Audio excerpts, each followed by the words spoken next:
Bonsoir, voici une analyse technique où je vais étudier l'indice parisien en journalier, en hebdomadaire et en mensuel. Je fais une petite pause d'une semaine, voilà pourquoi je vais faire une analyse complète. Alors avant de commencer l'analyse technique, vous pouvez donc voir mes performances depuis janvier sur le site Le Contact Boursier. Maintenant, le calendrier économique pour la semaine. Alors, les points très importants seront alors samedi, la production industrielle en Chine. On passera à mardi, parce que lundi, il n'y aura pas vraiment de grosses statistiques de poids.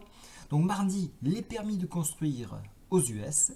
Mercredi, on aura le PIB au Japon à 1h50 pour ceux qui sont matinaux ou les couches tard.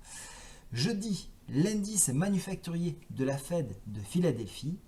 Et vendredi, les ventes de logements existants aux US. Alors voici le graphique en journalier. Vous le voyez, on est levé sur la médiane de la fourchette d'Andrews. Alors c'est intéressant, on voit que on se sert du support de la fourchette d'Andrews pour évoluer. On voit également que l'on bute au contact de la moyenne mobile 7 à plusieurs reprises. On le voit sur cette bougie et sur cette bougie à plusieurs reprises. Donc on a vraiment un barrage au contact de la MM7. On voit également qu'on sort de la fourchette d'Andrews que je vous ai dessinée en pointillé marron. Et donc, il va être difficile de la conserver puisqu'on a clôturé en dessous. Actuellement, il est 23h, donc on a bien une vraie clôture. La bougie est pleine. Donc voilà, on voit donc cette indécision toujours, mais avec un palier un petit peu plus bas. Alors, pour lundi, alors voici ce qu'il faut faire. Donc, il faudra bien évidemment tester une nouvelle fois de plus cette médiane de fourchette d'Andrews à 4259. Si elle venait à flancher, à ce moment-là, on irait chercher le support horizontal en pointillé noir qui est à 4213.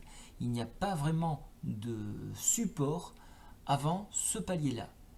Si l'on rebondit sur ce contact-là, on ira chercher le palier supérieur à 4313 qui est, et je vous l'ai présenté ici, donc en pointillé noir. Donc ça c'est un barrage. Alors ce barrage là sera tout proche de cette, la moyenne 7 est encore un petit peu plus loin, hein. Mais disons que entre ce palier 4313 et la moyenne mobile 7, il va y avoir un petit jeu là. Donc on va pouvoir essayer de grappiller quelques points en plus si on a un débordement au-dessus de 4313. Globalement, on est orienté à la baisse maintenant, que ce soit graphiquement, que ce soit au niveau des indicateurs. Le stochastique est en survente depuis quelques temps, donc effectivement on aurait tendance à dire ça y est, c'est le moment de re-rentrer parce que on a une exagération à la baisse. Mais je mets bien en garde à prendre position actuellement et je vous le montre pourquoi. Et donc là on va passer en hebdomadaire. Je vais enlever cette fourchette d'Andrews qui va perturber l'analyse.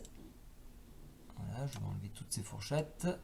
Voilà, je les déplace juste, ça m'évitera de les remettre. Vous voyez qu'ici, on avait un creux en pince et on vient de l'enfoncer. On l'a enfoncé en clôture, donc on a un fort potentiel à aller chercher les 4213. Voilà pourquoi il est dangereux donc de repartir tout de suite à la hausse. Attendez d'avoir un vrai mouvement pour re-rentrer. Également, on le voit ici, on a un écrasement de la MACD en hebdomadaire et le stochastique a encore du potentiel pour baisser.